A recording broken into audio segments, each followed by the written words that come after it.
Hello, welcome to all the students. So today we will going to understood about the classification of plant.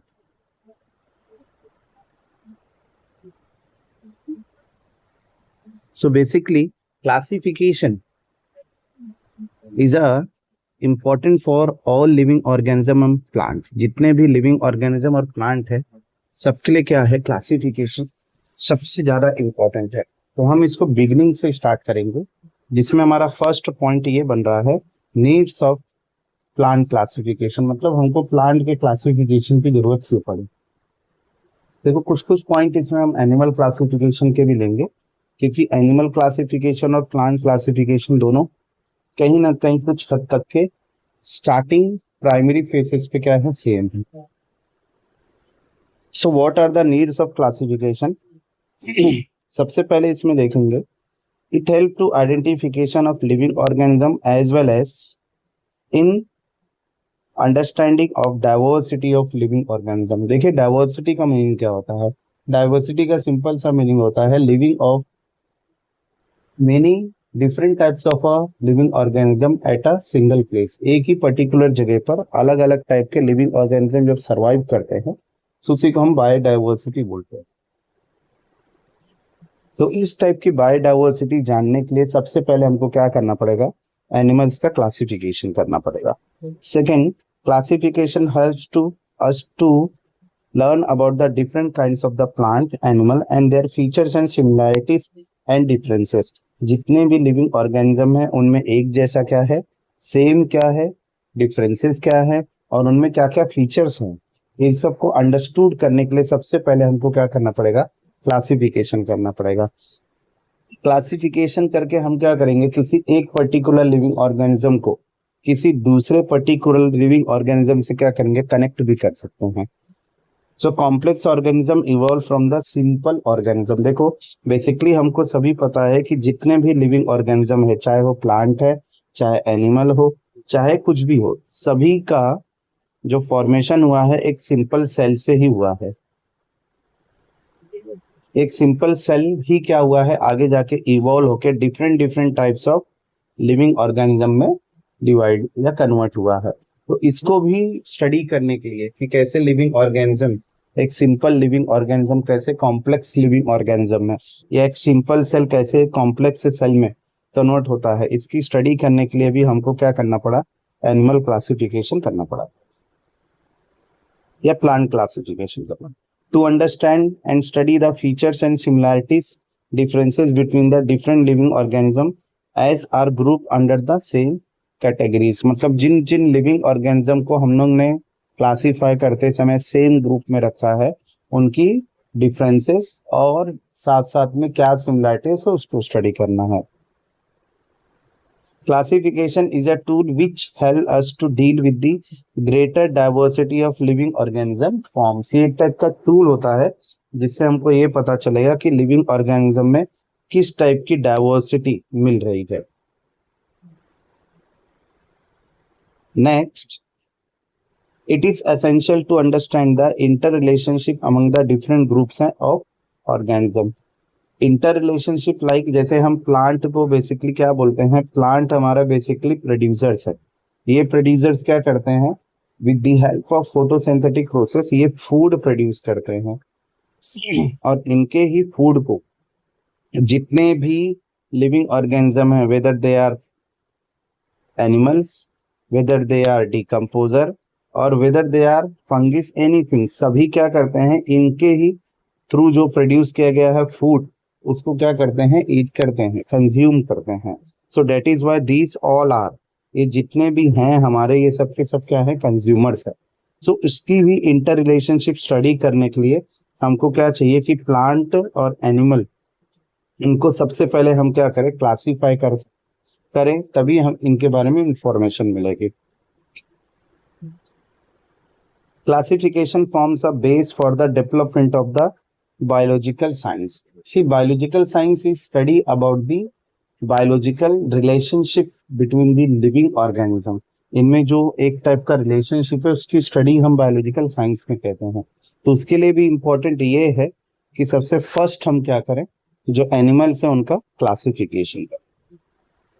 Now next point is what, basic of plant classification, मतलब किस किस criteria को use करके या कौन कौन से point को ध्यान में रख के हमने क्या किया, एनिमल या प्लांट का क्लासिफिकेशन किया।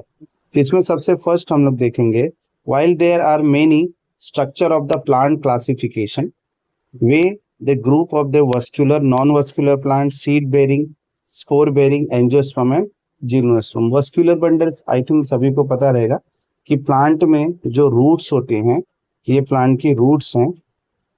तो रूट्स क्या कर रहे हैं, जो भी वाटर और मिनरल नीचे से आ रहे हैं उसको क्या करते हैं, प्लांट के हर एक पार्ट में पहुंचाने का काम करते हैं। तो इसके लिए जो ऑर्गन यूज होता है that is called as a vascular bundle. So vascular plant and non vascular plant, फिर seed bearing plant, spore bearing plant and angiosperm and gymnosperm. इसको हम आगे भी और डीप में स्टडी करेंगे। Next, plant can also be classified as a grass, herbivorous, herbaceous plant, woody shrubs and tree. देखो ये जो क्लासिफिकेशन हुआ है ये बेस्ड ऑन देयर हाइट है। जो सबसे छोटे होते हैं, जो जमीन पर एकदम रहते हैं, नॉर्मली ग्रास है। ग्रास से थोड़ा बड़े होते हैं उनको हर्ब्स बोला जाता है। हर्ब्स से थोड़ा सा बड़े हो जाएंगे तो उनको हम श्रब्स बोलते हैं। और श्रब से जो सबसे बड़े होते हैं वो क्या होते हैं, ट्री होते हैं। तो इस लेवल पर कैसा हो गया कि डिपेंड अपॉन देयर हाइट, उसके हिसाब से कैसा हुआ प्लांट का क्लासिफिकेशन हुआ है। बट ये सबके लिए नहीं है। Plant kingdom, member of plant kingdom Plantae, जिसको RH रॉबर्ट विटकर ने 5 किंगडम क्लासिफिकेशन दिया था। आई थिंक आप लोगों ने जूनियर क्लास में पढ़ा रहेगा। 5 किंगडम क्लासिफिकेशन में सबसे पहले किसका था, सबसे पहला उन्होंने जो रिप्रेजेंट किया वो किंगडम मोनेरा था। मोनेरा के बाद प्रोटिस्टा आया। फिर प्रोटिस्टा के बाद नेक्स्ट आगे जब लेवल पे जाएंगे तो उन्होंने बेस्ड ऑन न्यूट्रिशन किया है, तो जिसमें क्या किया है, फंगी है, किंगडम एनिमली है और किंगडम प्लांटी है। ये क्या था, ये 5 किंगडम क्लासिफिकेशन था। ये 5 किंगडम क्लासिफिकेशन जिसको रॉबर्ट विटकर ने इन द ईयर ऑफ 1969 में किया।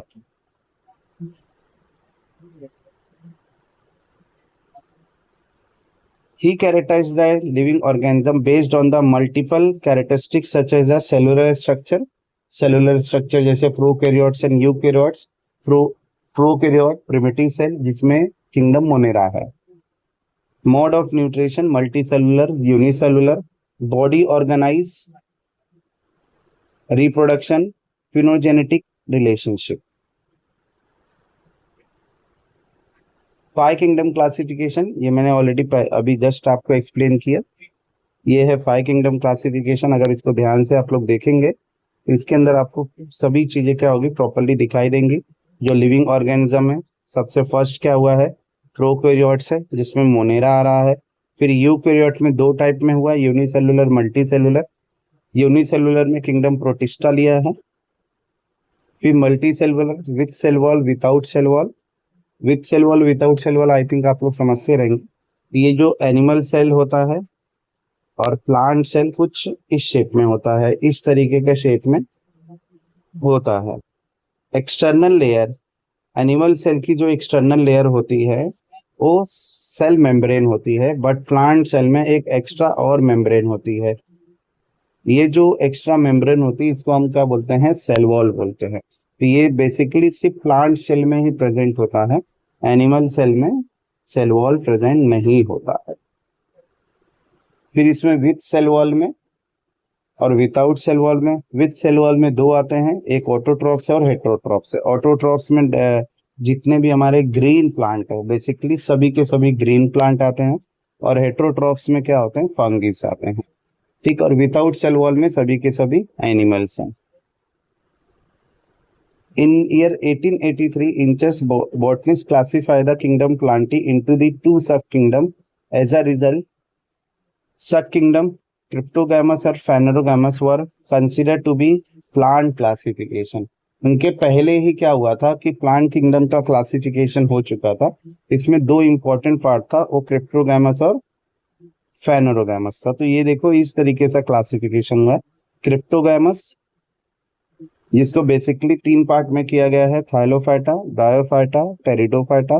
और फेनेरोगैमस जिसको बेसिकली 2 पार्ट में डिवाइड किया, gymnosperm and angiosperm. Gymnosperm simple है, बट एंजियोस्पर्म आगे जाके फिर से इसको मोनोकॉट और डाइकॉट में डिवाइड किया गया है। It is based on the 14 needles present in seed. Now let us study first division one, cryptogams का सबसे फर्स्ट डिवीजन थाइलोफाइटा।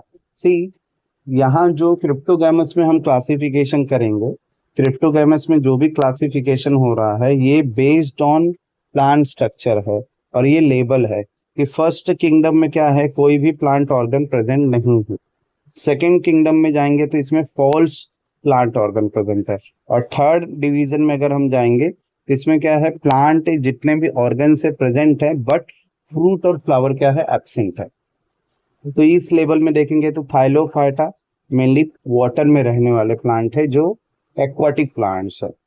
ड्रायोफाइटा ये क्या है, एम्फीबियन प्लांट है, मतलब ये water as well as land दोनों पे रहने वाले हैं। और टेरिडोफाइटा टोटली क्या है, लैंड बेस्ड प्लांट है, बट बेसिकली इनमें क्या है, इनमें फ्लावर और फ्रूट्स नहीं होते हैं। सो देखेंगे जैसे देयर आर फ्यू एग्जांपल्स, मैंने कुछ एग्जांपल्स इधर आपको दिए गए हैं। Let us see the characteristics. These plant grow mainly in water, जैसे मैंने पहले ही आपको बोला। These groups of the plant which do not have a specific parts like root, stem, leaves, flower, but are autotrophic due to the presence of chlorophyll, और इसको हम generally क्या बोलते हैं, एल्गे बोलते हैं। देखो इनको हम प्लांट हम एक ही रीजन से बोल रहे हैं, उसका सबसे इंपॉर्टेंट रीजन क्या है, that is presence of chlorophyll. इसमें क्लोरोफाइल प्रेजेंट है, इसलिए हम इनको प्लांट बोल रहे हैं। अदर देन उसके अलावा इनके अंदर प्लांट की जैसी कोई भी कैरेक्टरिस्टिक्स नहीं है। नेक्स्ट अगर हम देखेंगे, algae shows the greater diversity. देखो एल्गे में भी बहुत सारी वेराइटीज है। They may be unicellular, multicellular, microscopic और लार्ज। माइक्रोस्कोपिक मतलब बहुत स्मॉल साइज में, और लार्ज बोले तो बड़े साइज में भी हैं। देयर आर फ्यू एग्जांपल जो कॉमनली मिल रहे हैं, दैट इज स्पायरोगैरा, सरगैसम, ये देखिए समथिंग काई, जिसको हम घर पे कॉमनली नेम से बोलते हैं सरगैसम, वो ज्यादा करके जितने भी लेक है, लेक के साइड में मिलता है। Some of these are found in a fresh water while some are found in a saline water. Saline water means ocean water हो गया। These plants are usually have the soft and fiber like body. ये इनके सबसे important characteristics है। इनकी जो body होती है क्या होती है, soft और fiber like होती है। Various type of fungi like yeast or moths which do not have the chlorophyll are also included in this group. कुछ ऐसे एल्गेस फंगस को भी हमने क्या किया, इस ग्रुप में इंटर किया, बट बेसिकली ज्यादा करके जितने भी ये ग्रुप में प्लांट्स हैं बेसिकली सभी के सभी क्या है, एल्गे से ही हैं। ये कुछ एग्जांपल्स हैं जो मैंने यहाँ आपको डायग्राम के फॉर्म में रिप्रेजेंट किया है। कॉमनली ये सब हमारे आजू बाजू के ही एनवायरमेंट में मिलते हैं, बट हम लोग ऑब्जर्व नहीं करते हैं। Next bryophyta.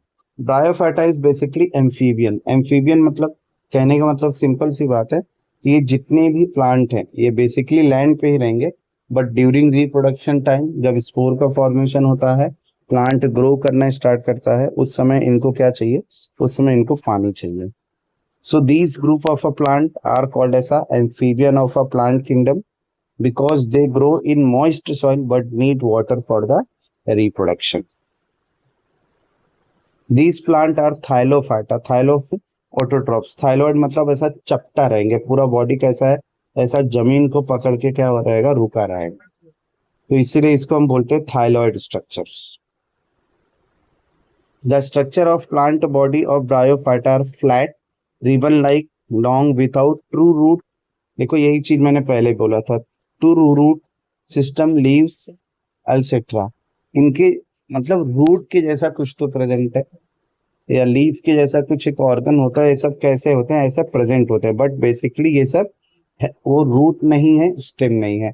इसी को क्या बोला जाता है, इसको हम लोग बोल देते हैं, इसमें जनरल लैंग्वेज में इसको हम बोलते हैं rhizoids. they do not have the specific tissues for the conduction of the food and water. Example, moss, Merchantania, Anthrosaurus rixia. इनके पास कोई कंडक्शन के टिश्यूज नहीं होते हैं. Now next is pteridophyta. एक वाइड वैरायटी है. इस ग्रुप में जितने भी प्लांट प्रेजेंट होंगे उनके पास सब कुछ प्रेजेंट है एक्सेप्ट फ्रूट एंड फ्लावर. सिर्फ फ्रूट और फ्लावर को छोड़ के बाकी सभी के सभी प्लांट के अंदर जितने भी प्लांट ऑर्गन प्रेजेंट है, लीफ है, रूट है, स्टेम है, कंडक्टिंग टिश्यूज है, all everything is present in this group of the plant.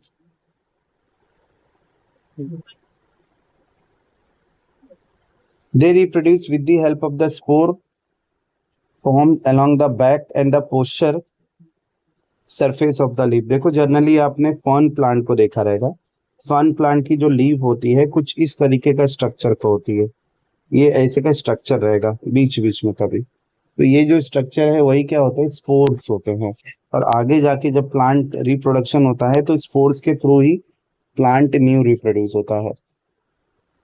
Generally pteridophyta are generally known as a ornamental plant. इनको हम ऑर्नामेंटल प्लांट बोलते हैं. ऑर्नामेंटल प्लांट क्यों बोला जाता है?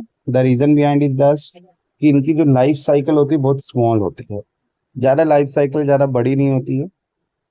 इनमें फ्रूट और फ्लावर जैसा कुछ नहीं है. तो जब फ्रूट और फ्लावर जैसा कुछ नहीं है तो ये इजीली कम से कम सनलाइट में भी कैसे रह सकते हैं, घर के अंदर ही इनको उगाया जा सकता है. सो यही रीजन है कि टेरिडोफाइटा बेसिकली क्या है, ऑर्नामेंटल प्लांट के फॉर्म में यूज होता है. गार्डन में भी आपने देखा रहेगा बहुत सारे ऐसे प्लांट वहां लगे होंगे जिसको फ्रूट और फ्लावर जैसा कुछ नहीं होता है, बट उनको कैसे हम लगाया जाता है क्योंकि ये अच्छे दिखते हैं, अट्रैक्टिव स्ट्रक्चर होता है.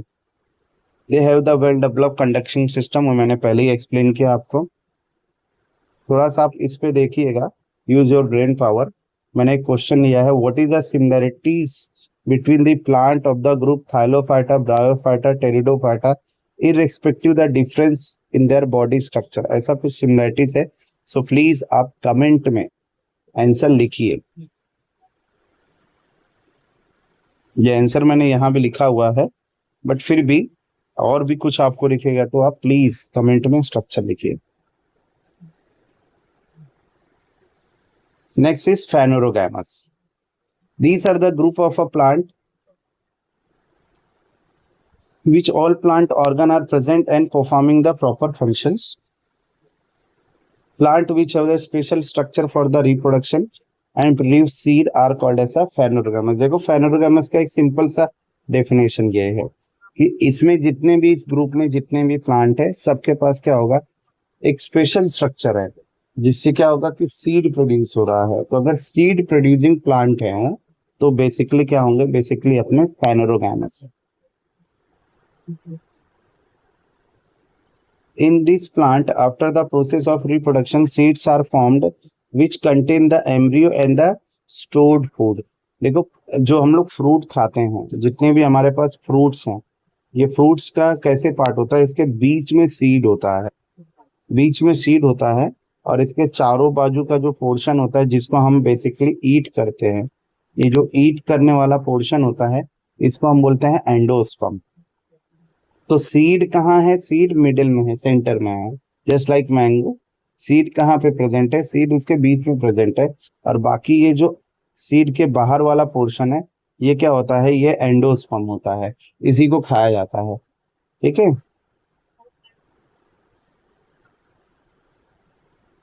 During the germination of the seed, the stored food is used for the essential growth of the embryo. मतलब जनरली हम तो खा ले रहे हैं उसको, लेकिन जब सीड फॉर्म होता है, जर्मिनेट होता है ऑटोमेटिक, तो उस कंडीशन में क्या होता है, वही जो एडिबल पोर्शन है जिसको हम खा रहे हैं वो सीड के ग्रोथ के लिए यूज किया जाता है. These plants are useful as they give fruit, flower, seed, fiber for the cloth. So mainly सबके सब क्या है, यूजफुल प्लांट है. Depending upon whether the seed are enclosed in fruit or not, Phanerogamous are classified into gymnosperm and angiosperm मतलब simple सा कहने का मतलब है सीड ओपन सीड है कि क्लोज सीड है, ओपन सीड है कि क्लोज सीड है। मतलब ये सीड है, सीड के आउटर स्ट्रक्चर पे अगर इस तरीके का कोई कवर है, ठीक है, इस तरीके का कवर प्रेजेंट है, तब हम उसको बोल देते हैं एंजियोस्पर्म। और सीड के आउटर स्ट्रक्चर पे अगर कोई कवर प्रेजेंट नहीं है, so that is there gymnosperm. देखिए यहाँ कुछ मैंने जिम्नोस्पर्म किया हुआ है आपको। Gymnosperm are mostly evergreen perennial and woody. Evergreen मतलब हमेशा हरे भरे रहते हैं। ये प्लांट ज्यादा करके आपको उसी जगह पर मिलेंगे जहाँ क्या है, जहाँ 24/7 या ईयर में मैक्सिमम टाइम क्या हो, बारिश हो। The gymnosperm, also known as a acrogymnospermy, are the group of a seed producing plant. Gymnosperm have been gradually displaced by the more recently evolved in the angiosperm. They are still successful in many parts of the world and occupy the large area of the Earth's surface. Coniferous forest, for example, cover the vast region of the northern temperate lands. मतलब simple सा कहने का मतलब मैं कहूंगा कि जितने भी ऐसे रीजन है जहाँ बहुत ज्यादा बारिश हो रही है, जैसे भारत में अगर हम देखेंगे तो ईस्ट वाला जो पोर्शन है वहाँ क्या होती है, यहाँ मोस्टली बहुत ज्यादा बारिश होती है, तो उन जगहों पर ज्यादा करके जिम्नोस्पर्म यही सब प्लांट हमको दिखाई देते हैं। Their stems are without branches. The leaves form a crown. These plants bear the male or female flower on a different sporophytes. मतलब अलग अलग प्लांट के ऊपर, अलग अलग फ्लावर के ऊपर मेल और फीमेल प्रेजेंट हो, मेल फीमेल प्लांट प्रेजेंट हो। Seeds of this plant do not have the natural covering. That is, these plants do not form fruit and therefore called as a gymnosperm. Gymno का मतलब होता है necked, sperm मतलब क्या होता है, seed. तो नेक्ड सीड प्लांट होते हैं। सर्टेन एग्जांपल्स इसके हैं साइकस, क्रिसमस ट्री, तुजा, पीनस। ये देखो मैंने इसके जर्नल नेम भी आपको यहाँ लिखे हुए हैं। ये जर्नल नेम से आपको पता चलेगा कि ये प्लांट जर्नल लैंग्वेज में हम क्या क्या बोलते हैं। Next is angiosperm. Angiosperm greater diversity वाला प्लांट का ग्रुप है। इसके अंदर बहुत सारे प्लांट पाए जाते हैं। बेसिकली ऐसे जितने भी प्लांट है जिनको हम अपने आजू बाजू के इन्वायरमेंट में देख रहे हैं, जिनमें फ्रूट और फ्लावर सभी कुछ प्रेजेंट है, वो सबके सब क्या होते हैं, एंजियोस्पर्म होते हैं। Angiosperm are the vascular plant, they have stem, root and leaves. Large division of the plant which found in everywhere in the world. Unlike angiosperm, such are coniferous cycad. Angiosperm seeds are found in flower, means flower develop होने के बाद क्या होता है, seed form होता है। Angiosperm egg are fertilized and develop into the seed one and the ovaries that usually in the flower। देखो नीचे मैंने फ्लावर का आपको स्ट्रक्चर बना के दिया हुआ, उसके अंदर मैंने सभी चीजों क्या किया है, प्रॉपर्ली क्या किया, उसके अंदर मार्क किया। The flower of angiosperm have mail और फीमेल रिप्रोडक्टिव ऑर्गन। देखेंगे अगर पीछे नीचे मैंने इधर जो डायग्राम आपको दिया गया है, ये डायग्राम के अंदर मैंने मेल और फीमेल पार्ट्स को देखो, ये ओवरी वाला पार्ट है, ये ओवरी वाला पार्ट बेसिकली क्या है, फीमेल पार्ट है, और यहाँ जो एंथर और स्टेमिन वाला पार्ट है वो बेसिकली क्या है, मेल पार्ट है। On the end of the stamen and the anthers, देखो मैंने इधर लिख के भी दिया है।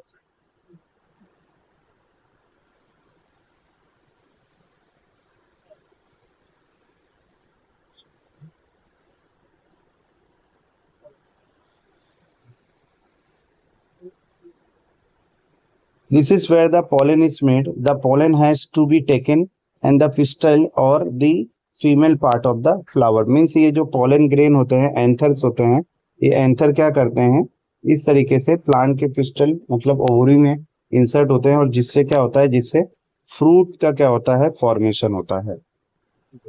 The pollen is left and the stigma at the end of the pistil. The stigma carries the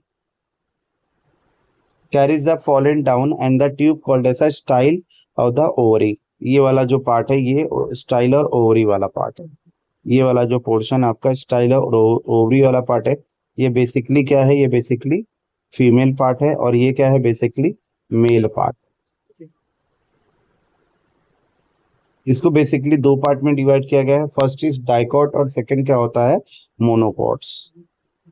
angiosperm in this group grow the two seedlings. Means basically जैसे हम लोग अपने घर में कॉमनली जैसे मटर देखते हैं, चना देखते हैं कॉमन लैंग्वेज में, उनके सीड को जैसे हम ओपन करेंगे इस तरीके के सीड होते हैं। सीड कवर के बाद में ओपन करेंगे तो दो पार्ट में क्या होते हैं, डिवाइड हो जाते हैं। तो ये दो पार्ट में अगर डिवाइड हो रहे हैं तो इसी को हम क्या बोलते हैं, डाइकॉट सीड बोलते हैं।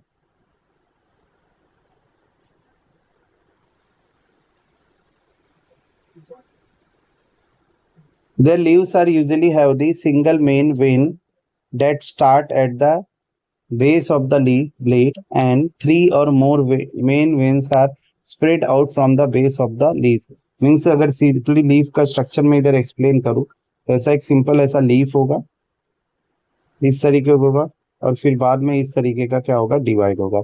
इसी को हम बोलते हैं, that is called as a reticulate venation.